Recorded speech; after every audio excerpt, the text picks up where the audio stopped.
Gwe wenna eyalokoka nga munnange wayita ku kaweweevu ekyo nno kyebalize Mukama kubanga oli wa mukisa. Okuyita kaweweevu ntegeeza nga gwe tolina kyakutawaanya. Wali mu bufumbo n'osigala nga obufumbo buteredde, wali mwana ewaka ne batakuzaalukuka, kwegamba nga gwe buli kimu kyakutiriirira. Mu lugendo olw'okulukuka nga tolina kyakusoomooza. Munnange weebaze Katonda kubanga ate ffe tuyita mu bingi. Tuyitira ddala mu bintu bingi. Novaayo n'ogamba nti ndokose ne bakuzaalukuka ewaka. Novaayo n'ogamba nti ndokose omwami n'akugamba londako kimu ku bufumbo n'amaka. Kwegamba bingi bye tuyitiramu ddala. So gwe wabanga wasigala kaweweevu, mukwano gwange weebaze Katonda kubanga oli wa mukisa.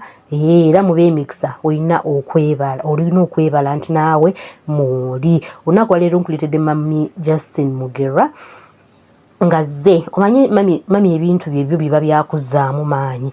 Biba byakuzaamu maanyi na kusomesa obeerengawo ng'okimanyi nti ekyo ky'oyitamu osobolera ddala okukivvuunuka. Era omanye nti toli wekka, bangi bayiseeko mu bingi n'okusinga ggwe w'oli. Mami ono azze okunyumiza ku lugendo lwabwe olw'obuweereza olutabadde lwangu era olutaali lwangu kuviira ddala ku ntandikwa, era nga agamba Mukama yekka ye yamuwanguza kubanga yafuna omwami we Pastor Tom Mugerwa. Ndowooza nga mami ye asingako pastor ku ddiini, ku butukuvu buneeno nga mami ye ategedde Katonda nate okusingako ddadi. So kati ne kimubeerera kizibu nnyo, ne kimubeerera kizibu okubanga amatiza ddadi okunyikira mu Katonda. To the extent nti abaweereza bajanga ewaka nga bazze n'okusaba, maybe bazze okusaba bazze mu nkiiko ezo, naye nga ddadi abeekweka n'amugamba gwe amanyi n'abantu bo, n'amugamba ogeza n'obagamba nti mwendi, kwegamba bingi byazze okunyumiza gwe munnange, ate ayita mu mbeera emu ng'eno ye gye yayitamu. Lwakuba ate munnange ye yeewaayo Katonda. Mujjukire nti ne mu lugendo lwe olw'obufumbo buli obwasooka yalekawo amaka ge n'agenda ne Yesu kubeera omwami yamugamba londako kimu ku Yesu wo n'obufumbo. Bw'atyo n'alonda Yesu ne yeerekereza obufumbo, era omwami najja n'atikka buli kimu mu nnyumba. Gw'atalaba vidiyo eyo scrollinga wansi n'agiteekayo era gyeri ogenda kuba omanya byayitamu mu bufumbo bwe obwasooka. So kye kimu ne mumaka gano nga yakagayingira. Pastor Tom ye yali alinamu eddiini naye nga mami amusingako mu kukkiriza, mu buweereza nga mami ye amusinzaako. Ne kimubeerera kizibu nnyo okwenyikiza omwami ono. So bambi mami kamukuwe abeere nga akutottolera olugendo lwe. Lwakomawo lwali lwakusatu. Nengamba olwokutaano ajja kubeera naffe. Yaŋŋamba togeza n'ompita. Mwe musabe byammwe, nze nange nja kusaba eno byange. Olwa kiri kizze. Mukama oba kisoboka ekikompe kinzigibweko. Gundi waakyo ojja kinywa. Ojja kinywa. Nayeebuzaabuza. Nengamba gaayo ono mukolere ki? Olwokutaano olwaddako n'ensala amagezi, ennyumba teyayise yatindirwa. Nalaba abasabi bazze tuwezeweze. N'empita. Dadi abasabi baagala kubuuzaako. Ekyamutta yayitaba. Ne bamanya gy'ali. Era bamuwulidde. Nemga abasabi baagala kubuuzaako ndi eno mu lukuubo we muyitira. N'alyoka avaayo n'ankuba eriiso nga lintuga. Ne mugamba abasabi baagala kubuuzaako, nze owange mumanyi alina okinywa. N'atuula katebe buno bwe mbagambye obwetooloolo bw'ekibboomo ke namuterawo ku mulyango gw'olukuubo abo bwa bedroom eyo mwe baali. Ne bamubuuzaako bwe baamala neŋŋamba bannange abooluganda, omwami wange agenda bawa ku kigambo olwaleero.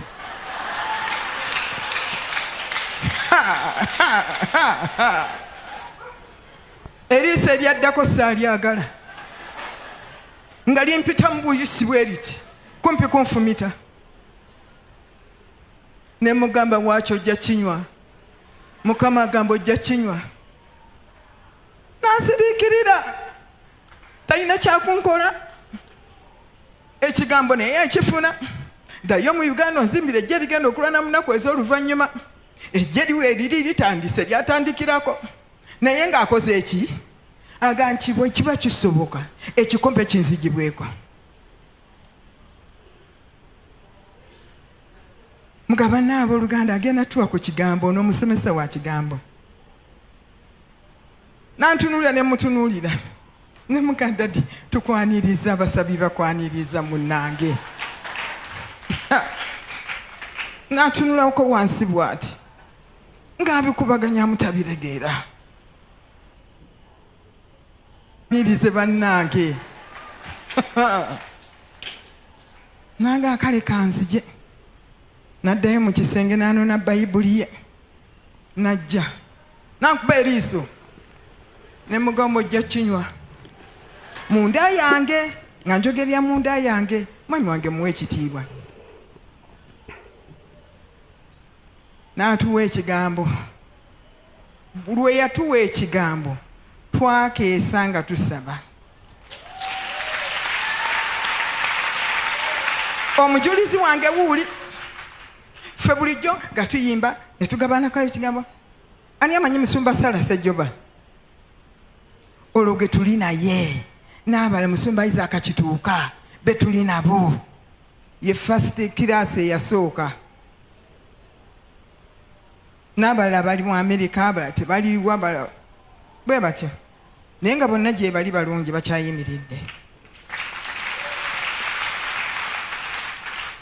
Tugaba n'ekigambo tusomeyo olunyiriri mu Bayibuli.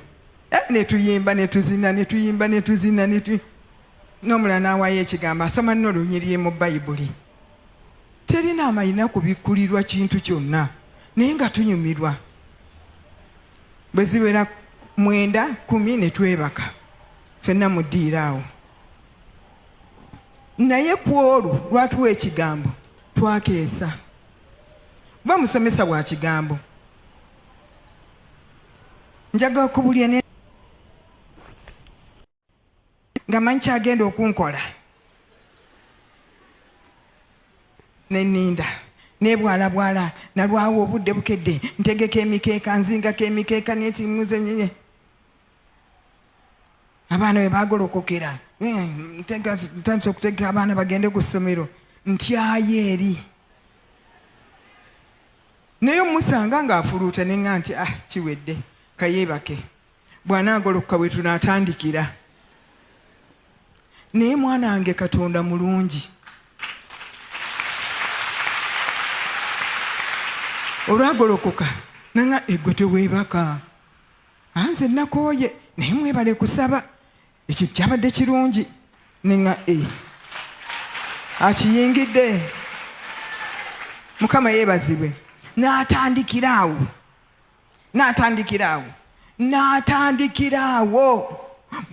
Ekyavaamu wayita myezi ng'ebiri ne basaba abooluganda tweyongedde nako. Ne bagamba bannange abeere musumba waffe. Si ye yeeteekako. Tusaba abeere musumba waffe. Naffe tufune atuliidinga. Ne mbagamba mugambe. Mutugambire. Ne mugamba ssebo bagambye nti obeere musumba waabwe. Taddamu naye ng'akkiriza. Teyabaddamu naye ne mugamba nti mbabuulire kati awakkiriza. Ekikompa akinywedde. Neebaza Katonda kubanga Katonda gamba okukola ekintu ekitali na mind yo. Oba okitegeera n'akujja ku kiri gwe kyolowooza nti ofuna kyolowooza nti ekirungi n'akukyusa n'akudivatiga n'akozesa okwagala kwe nga kyayagala okole kuba kyekyali kyamuleeta ku nsi kuno kyekyali ye papasi. Ate Katonda omulimu gw'atandise agumaliriza.